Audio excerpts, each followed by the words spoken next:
Hello, I'm Clark Crawford, and welcome back to Clark Crawford Sports. Houston Astros, to put it nicely, are 4-10 so far this season, and well, they're struggling. Did I expect them to be 4-10? No, but the season's not over. There's still 148 games to remain, though there's a lot of things that need to change for them to achieve their goal, which is obviously hoisting the 2024 World Series trophy. Now, something that needs to be mentioned is how the previous three seasons have started. The Astros in 2021 started 7-10. In 2022, they started 7-9 when they won the World Series. And last year in 2023, they started 3-6, making it to Game 7 of the ALCS. And obviously, they lost. We're not going to get into that today. But like I said, many things need to be fixed. And I'm here to talk about how things can get back on track. If you like this video, subscribe to my channel, and let's get things started for today's video. Starting rotation feels like it's starting to fall apart. Obviously, other than the names of Ronel Blanco and Christian Javier has been good as well. And, as we know, Blanco threw the no-hitter, and he was good in his second start as well. His third start will be coming up over the weekend. Astros have a whole five-man rotation on the IL. Those names, if you don't already know, include Justin Verlander for starters, who's expected to make his second and hopefully final rehab start sometime this weekend for either the Corpus Christi Hooks or the Sugarland Space Cowboys. It has not yet been determined, but sometime in the next few days, he's going to make another rehab start. Next up on that list on the injury train of starting pitchers is Framber Valdez, who we found out Monday afternoon had been scratched from his start due to shoulder inflammation. Valdez is suspected to be fine, probably not throw throughout the end of the weekend, and then early next week begin a throwing program. Hopefully, he may not need a rehab start, just depending on how he feels coming off throwing, because his arm should still be pretty well built up. It's only been a few days since he's thrown, so it's expected he's going to be fine. So that's good news. But yet the Astros are still 4-10. So the quicker he can hopefully get back into pitching at ace level, which the Astros need him to be, the better for the team, obviously. Jose Urquidy is next, and he's the third injured starter. Jose Urquidy is close to throwing off of a mound, and that's a good update for him considering his injury in spring training. My thoughts with him are he could be back late this month or early May, but obviously the sooner or better for the Astros because, well, they need some pitching depth, and the bullpen's been atrocious, and lately the starting pitching has as well. So any pitcher coming off an injury should be reinforcements and much needed reinforcements. As for the fourth and fifth starters who are hurt, who are expected to be back later in the season, mid-season, if not August or September, are Luis Garcia and Lance McCullers. Now, I have higher hopes for Luis Garcia coming back, as he could potentially start ramping up sometime soon. We've seen good progress coming off of Tommy John. The last one is Lance McCullers to note. I don't have high hopes for McCullers. He's been an injury-prone pitcher. He's more of one of those guys, if you get back, you don't know which McCullers you're going to get. So no disrespect, but I don't have high hopes for Lance McCullers even coming back this season because, well, with his injury history, he might just get hurt after one of his first outings, or the last time we actually saw him, he got lit up in the World Series. So even if he does come back, we don't know what he's going to pitch like. I believe he was tipping his pitches in the World Series. So we haven't seen Lance McCullers in a game in about a year and a half now. So we don't know what we're going to get out of him. But the Astros need some much needed reinforcements. And hopefully the first three names I mentioned are coming by early May, and then potentially some more later on in the 2024 season. So as for the current Astros starting rotation, Christian Javier and Ronel Blanco have been great, but mostly the starting pitching has been a train wreck, especially on the road trip. The Astros currently have a 3-game losing streak as the road trip concluded going 2-5 over the 7 games. And starts by Blair Henley, who made his major league debut, and then Hunter Brown. Neither one of them made it out of the first inning. It does not get much worse than that over a road trip or even a 7-game stretch when you had two starters, not just one, but two starters not even make it out of the first inning. I mean, hell, even your utility man, Gray Kessinger, who hasn't had a start all year, he's had a couple of pinch hits, due to blowouts, and then been inserted into the lineup in the seventh or eighth inning a couple times.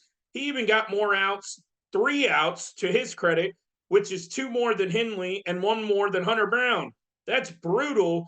These guys are starting pitchers you should be able to rely on, any of your starting pitchers. Obviously, Henley's more of a AAA guy, but you never know. He could get another chance in the future. But either way, when Gray Kessinger, who's not even a pitcher, can get 3 outs more than guys who you're supposed to be able to rely on, that's a major problem.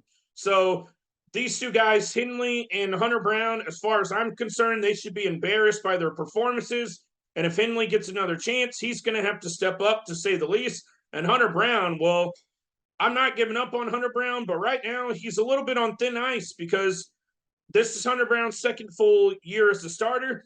And in the Astros majorly, because they didn't add any starting pitching depth, and with the injuries piling up, they need Hunter Brown to step it up to another level and maybe potentially be an ace someday, but that's later down the line. They just need Hunter Brown to go 4 or 5 innings in a game at this point just to get something out of him. So the injuries are piling up, but the Astros, as of right now, I'm counting this as them hitting rock bottom.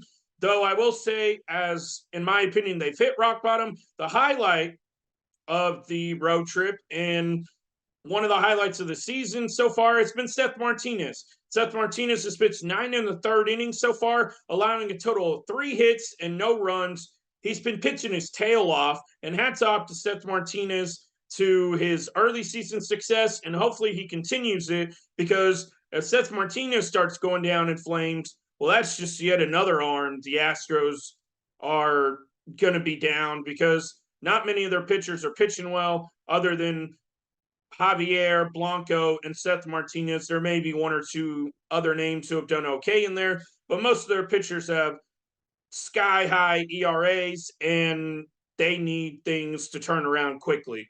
Next issue I want to address is the Astros offense. Now, I know a lot of people are going to say DFA, Jose Abreu, this and that. Let's just calm down. Jose Abreu, I'm not a fan of him right now. Obviously, I want him to succeed as a Houston Astro. Obviously, I want to see Jose Abreu succeed as a Houston Astro, and he's sucked so far. I mean, there's no other way to put it. He's been trash. But here's the thing. The Astros are not going to DFA Jose Abreu, so let's calm down, okay? They're not at least going to DFA him for now. They're paying him $19.5 million this season and next season.